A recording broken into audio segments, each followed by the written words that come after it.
Hello everybody and welcome to the 2012 TomatoFest. I'm Randy Sine and today I'm going to talk about the role the tomato plays in the backyard garden, how we got there by taking a look at the key developments, or what I consider the key developments of the history of the modern tomato.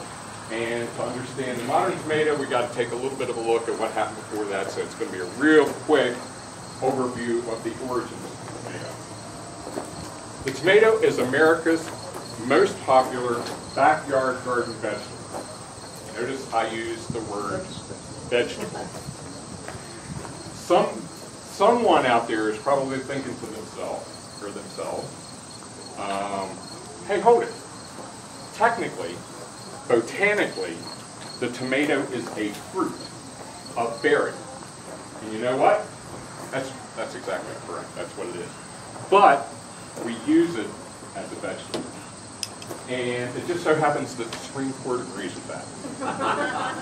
And of all things, they rendered that decision back in 1893. And the case of Nix versus Head. And what was happening is, and we're going to cover this a little bit more about how popular the tomato was becoming in the 1880s. And to meet the demand, especially for early tomatoes, May, June kind of thing, importers and distributors had started importing the tomato from Bermuda, the West Indies, Cuba. And in 1883, Congress passed a tariff act, and it taxed vegetables but not fruit. And that was to help the American farmer, grower. And it wasn't just tomatoes, it was for all vegetables. And they didn't really specify what, or identify or enumerate what was vegetables and what was fruit. They just, vegetable would get a 10%, that's kind of a big number, 10% tax. And so, these people are importing it, now they got to pay this tax, and one guy says, hey, hold it. Technically, this is a fruit. You've taxed me wrongfully, so I'm going to file a lawsuit. And that's just what he did.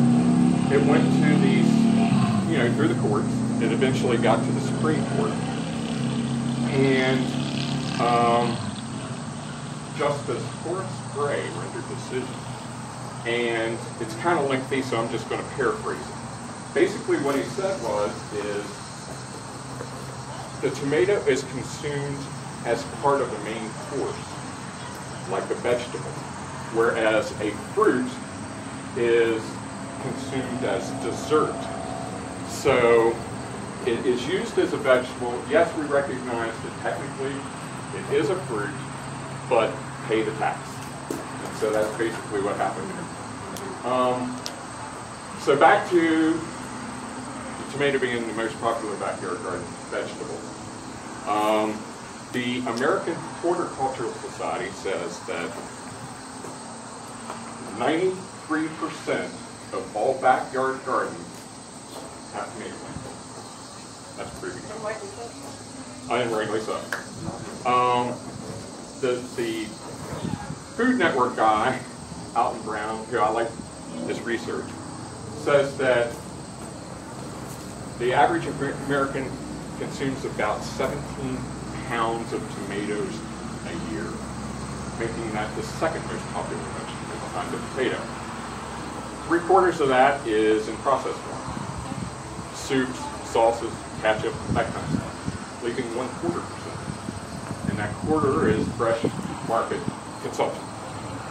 Well, they do surveys on customer satisfaction for tomatoes, like in grocery stores and stuff like that. And not surprisingly, the tomato ranks near the bottom in those surveys as far as customer satisfaction. So the downside is we got to take it upon ourselves to grow the tomato. The upside is, as we all know, there's nothing like a homegrown tomato. And that's probably what a lot of y'all were thinking when I said it's, the most popular backyard garden vegetable. So how did we get there?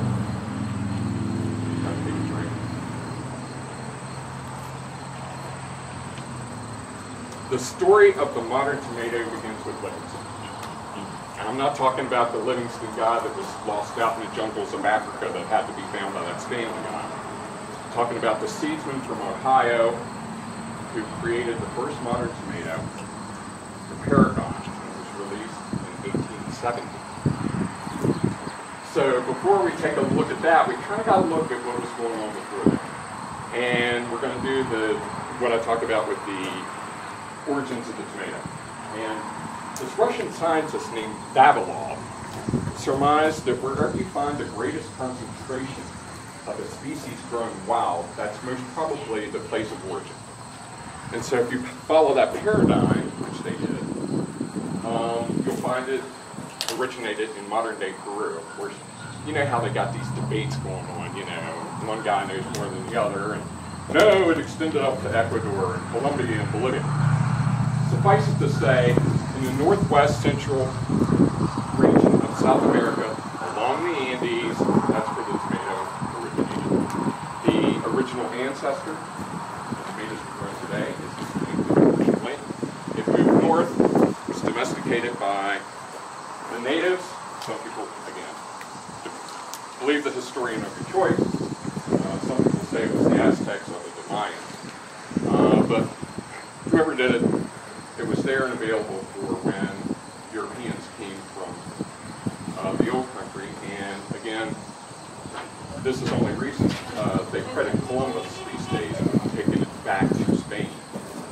Whoever took it back to Spain, the Spanish are the ones that are responsible really for disseminating the tomato worldwide. Of course, it grew great down in the Mediterranean climate.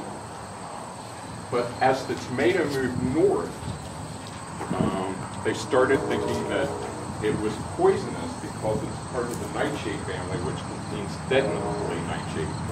And yeah, the leaves are toxic. So you don't want to eat those. Who would? Let's go for fruit. But I'm talking about they thought the fruit was poisonous, and they grew it as an ornamental of all things. And you know, that's the way it went for a while. And Thomas Jefferson was an ambassador to France. And of course, in Paris, they knew that it was edible. And, so he took seeds and he sent it back to Monticello, of course. But he also sent it to a few friends. One of which was Robert Rutherford in Berkeley County. This Berkeley County. And so he went on Robert Rutherford went on the campaign to spread the word. You can eat these things, they're great, let's go. Everybody, come on, let's try it. And after several years, he'd gotten exactly one other person. That's how much the grip, the stigma of it being poisonous had. You know, sure, you had these little pockets of people that knew that you could use it, you know, to eat or in culinary use, whatever. And that all that continued up to the latter part of the 1830s. And then Dr. Mobbs, he had his compound extract of tomato pills. And I don't want to go through the whole list of everything that thing cured. I mean, I don't even know how you get some of this stuff. The whooping cough, measles, measles, come on.